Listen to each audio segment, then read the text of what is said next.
اهلا بيكم في فيديو جديد. النهارده هنتكلم عن الايربودز دي.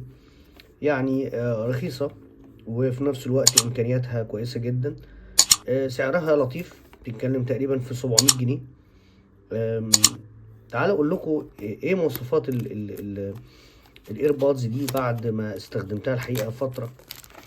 ايه مميزاتها وايه عيوبها؟ الايربودز دي بس بدايه كده اسمها ايه؟ اسمها اتش بي ال 02. ده الشكل بتاعها اللي مرسوم على العلبه. طبعا شوية مواصفات موجودة على العلبة. تعالى ندخل في المفيد على طول. لما تيجي تفتح كده هتلاقي السماعات، طلعها من البوكس، وهتلاقي الشاحن. هنا في الشاحن بتاعها تايب سي مش مايكرو اس بي، دي حاجة كويسة جدا. تعالوا نشوف كده. بندخلها في البوكس بتاعها. هي بتركب بالجنب، يعني هي ملهاش، يعني مش بتدخل كده، هي بتدخل كده. ده الشكل بتاعها زي ما انتم شايفين. بيظهر لك بتقعد تنور كده، بيظهر لك النسبة المئوية بتاعة الكيس دي، ودي بتنور من هنا ودي بتنور من هنا. البارينج بتاعها او كونك ان انت تربطها بالموبايل بتاعك سهلة جدا. بتطلع الاتنين وبتظهر بشكل بسيط جدا، وبتربطها بشكل عملي، مفيش اي مشاكل. طيب، الحاجة المهمة اللي لازم تعرفها لما تيجي تشتري، لو انت اشتريت الايربودز دي، هتقابلك حاجة بس غريبة. يعني هتبدو ان هي حاجة مش كويسة في الاول. ان الكيس دي بتفضل في اول مرة هتفتح فيها الكيس زي ما احنا شايفين دلوقتي كده، هتلاقي دي مش هتقعد معاك فترة قليلة جدا، وهتلاقي ان البطارية فضيت. زي ما انت شايف هي كانت بدايتها 98، دلوقتي 96، ما عملناش حاجة اصلا. فتحس ايه ده، انا اتضحك عليا، دي البطارية ضعيفة. هي بس اول مرة كده، لكن لما بتيجي تشحنها شحنة كاملة بعد كده بالتايب سي بتاعها، بتقعد معاك. شوف بقت 95، ما عملناش حاجه، يعني بتنقص ليه؟ فهي مش هتكمل معاك تقريبا حاجه، وهتلاقي هوب الشحن بتاعها يعني بقى زي السبرتو. لكن لما بتشحنها اول مره الحقيقه بتقعد بتصمد معاك.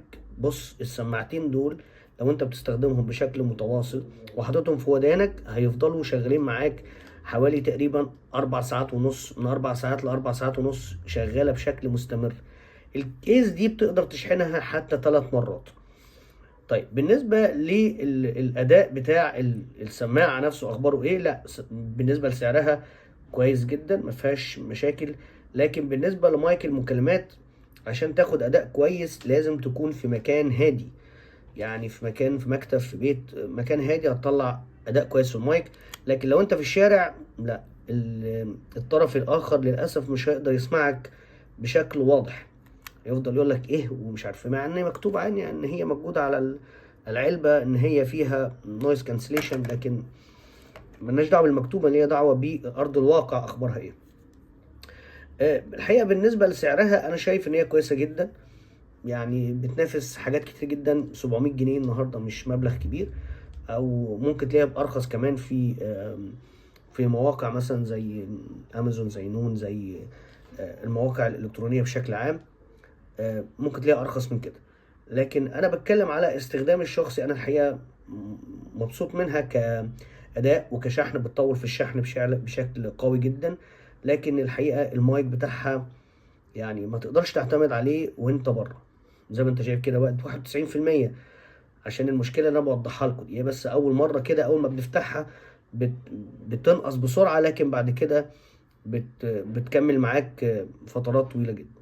يعني من افضل السماعات الشعبيه اللي اقدر اقول عليها شعبيه، اللي تقدر ان انت تشتريها وتكمل معاك. وكمان الوكيل بيقول ان هي عليها ضمان سنه. يعني اتمنى ان اقدر تكون فدتكم. لو احتجت اي سؤال مستنيك تحت في الكومنتات. ان شاء الله اشوفكم الفيديو الجاي. تحياتي لكم.